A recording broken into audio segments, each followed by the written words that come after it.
কুমিল্লার লাকসাম উপজেলার আলোচিত ক্রুলেজ মোহাম্মদ শাহজাহান প্রকাশ ওরফে সাইমন হত্যার রহস্য উদ্ঘাটন করেছে কুমিল্লার লাকসাম থানার পুলিশ।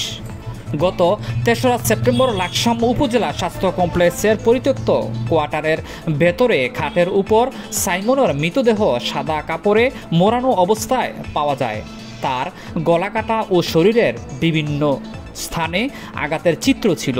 মৃতদেহ থেকে পচা রক্ত ও পানি বের হচ্ছিল। পরে সাইমনের পিতা আব্দুল হান্নান বাদী হয়ে লাকসাম থানায় একটি হত্যা মামলা দায়ের করেন। মামলার তদন্তর প্রক্রিয়ায় কুমিল্লা পুলিশের একটি বিশেষ দল সিসিটিভির ফুটেজ ও তথ্য প্রযুক্তির সহায়তায় ঢাকায় কামরাঙ্গাচর এলাকা থেকে প্রধান আসামি আব্দুল ওদুদ ওরফে মানিককে রবিবার ৮ সেপ্টেম্বর গ্রেপ্তার করে। পরবর্তীতে মানিকের দেওয়া তথ্যর ভিত্তিতে সাইমনের অটোরিকশা ও মোবাইল ফোন উদ্ধার করে পুলিশ।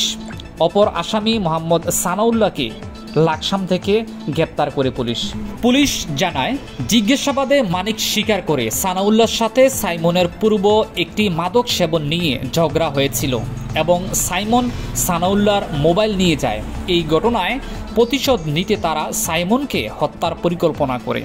হত্যাকাণ্ডের দিন তারা সাইমনকে লাকসাম হাসপাতালের পরিত্যক্ত কোয়ার্টারে নিয়ে যায়। সেখানে দস্তাদস্তির এক পর্যায়ে মানিক কাঠের লাঠি দিয়ে সাইমনের মাথায় আঘাত করে এবং সানাউল্লাহ ব্লেড দিয়ে তার গলা কাটে।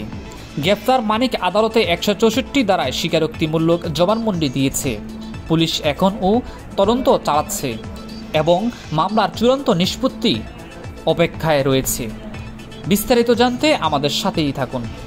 দর্শক, একটু আপনাদেরকে জানিয়ে দিতে চাই, ঘটনার দিন সকাল ১১টার দিকে পরিকল্পনা অনুযায়ী মানিক ভিকটিম সাইমনকে অটোরিকশা করে ৫০০ টাকার ভাড়ার বিনিময়ে বিপুলসার বাজার হতে লাকসাম সরকারি হাসপাতালের উদ্দেশ্যে রওনা দেয়। লাকসাম সরকারি হাসপাতালের সামনে মানিক আর সাইমন দুপুর ১২টা ৩০ সময় পৌঁছে যায়। সাইমনকে মানিক লাকসাম সরকারি হাসপাতালের গেটে রেখে হাসপাতালের ভিতরে যায়। সানাউল্লাহকে খোঁজার জন্য মানিক হাসপাতালের ভিতরে গিয়ে দেখে সানাউল্লাহর ভিতরে দাঁড়িয়ে রয়েছে। সানাউল্লাহর সাথে দেখা করে মানিক গেটের বাহিরে এসে সাইমনকে হাসপাতালের ভিতরে যাওয়ার জন্য বলে। সাইমন মানিককে কথায় হাসপাতালের ভিতরে আছে। এই সময় মানিক সাইমনকে জানায় যে সে মূলত একটি মেয়ের সন্ধানে আসছে এবং তার নিকট কিছু সময় লাগবে, কিছুক্ষণ অপেক্ষা করতে হবে। সানাউল্লাহ তাদের সামনে আসে এবং তাদেরকে হাসপাতালের ভিতরে অবস্থান করার জন্য বলে।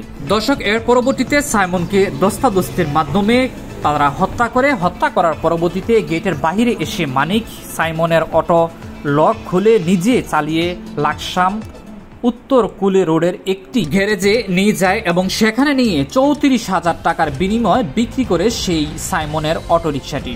আনুমানিক রাত ৯টার দিকে মানিক লাকসাম বাইপাস এলাকা জিআর টেলিকমের সাইমনের মোবাইল লক খুলে সানাউল্লাহ এর সাথে প্রথমে দেখা করার উদ্দেশ্য করে প্রথমে লাকসাম পুরাতন বাজার এলাকা এবং পরবর্তীতে নবাব ফয়েজুন্নেসা স্কুলের দিবা গলিতে ওখানে গিয়ে দেখা পায় সানাউল্লাহর। অটোরিকশার বিক্রির ১৪,০০০ টাকা এবং মোবাইল ফোন নেয় মানিক এবং ২০,০০০ টাকা ভাগে পায় সানাউল্লাহ। মানিক যখন গত ২ দিন পর ফেসবুকের মাধ্যমে জানতে পারে সাইমন মারা গেছে, তখন থেকে বিভিন্নভাবে আত্মগোপন করার চেষ্টা করে তারা দুজন। বিজ্ঞ আদালতের ১৬৪ ধারা জবানবন্দি তারা জানায়,